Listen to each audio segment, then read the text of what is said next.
کیا آپ جانتے ہیں کہ یسوع مسیح کو ابن داؤد کیوں کہا جاتا ہے جبکہ وہ بغیر باپ کے پیدا ہوئے؟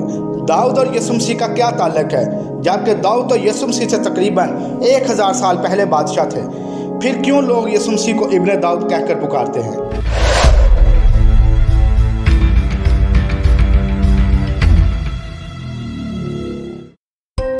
متی کی انجیل 9واں باب 27ویں آیت میں لکھا ہے، جب یسوع وہاں سے آگے بڑھا تو 2 اندھے اس کے پیچھے یہ پکارتے ہوئے چلے کہ اے ابن داؤد ہم پر رحم کر۔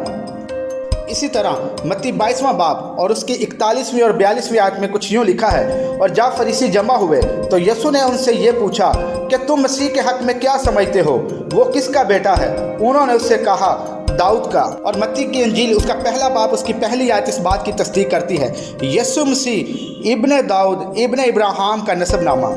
جیسا کہ ہم جانتے ہیں کہ یسوع مسیح کے باپ کا نام یوسف تھا، جبکہ جو حوالے ہم نے پڑھے ان میں یسوع مسیح کو ابن داؤد کہا گیا ہے۔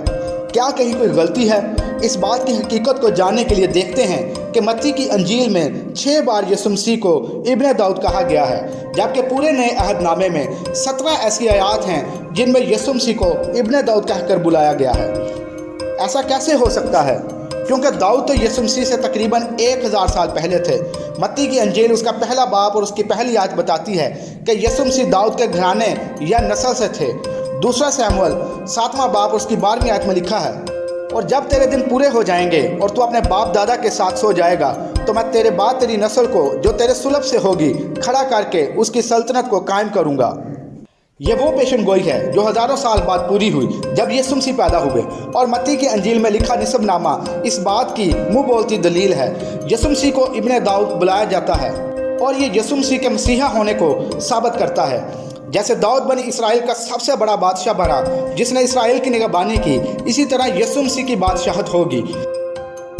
اگر آپ کسی اسرائیلی سے پوچھیں تو وہ کہے گا کہ ابھی بھی ایک بادشاہ داؤد کی طرح آنے والا ہے جو اسرائیل کی نگہبانی کرے گا، مگر وہ ان باتوں کو دنیاوی طور پر لیتے ہیں۔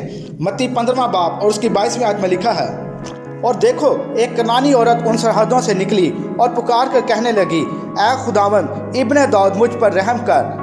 اسی طرح متی 20واں باب اور اس کی 30ویں آیت میں لکھا ہے، اور دیکھو 2 اندھوں نے جو راہ کے کنارے بیٹھے تھے یہ سن کر کہ یسوع مسیح جا رہا ہے چلا کر کہا، اے خداوند ابن داؤد ہم پر رحم کر۔ ان آیات میں بتایا گیا ہے کہ یسوع مسیح چھڑانے والے اور رحم کرنے والے ہیں۔ داؤد اور یسوع مسیح کی پیدائش ایک ہی شہر یعنی بیت لحم میں ہوئی۔ داؤد بھی چرواہا تھا، اور یوحنا 10واں باب اور اس کی 11ویں آیت میں یسوع مسیح نے کہا، اچھا چرواہا میں ہوں۔ اس لیے جب یسوع مسیح کو ابن داؤد کہا جاتا ہے تو یہ بات یسوع مسیح کے مسیحا ہونے کی حقیقت کو ثابت کرتی ہے، اور داؤد کی بادشاہت کی طرح یسوع مسیح کی بادشاہت کا ثبوت ہے۔ امید ہے اس کلام سے آپ کو برکت ملی ہوگی۔ اس کلام کو دوسروں تک پہنچائیں، چینل کو سبسکرائب کریں، ویڈیو کو لائک کریں، اور مسیح خداوند میں خوش رہیں۔ آمین۔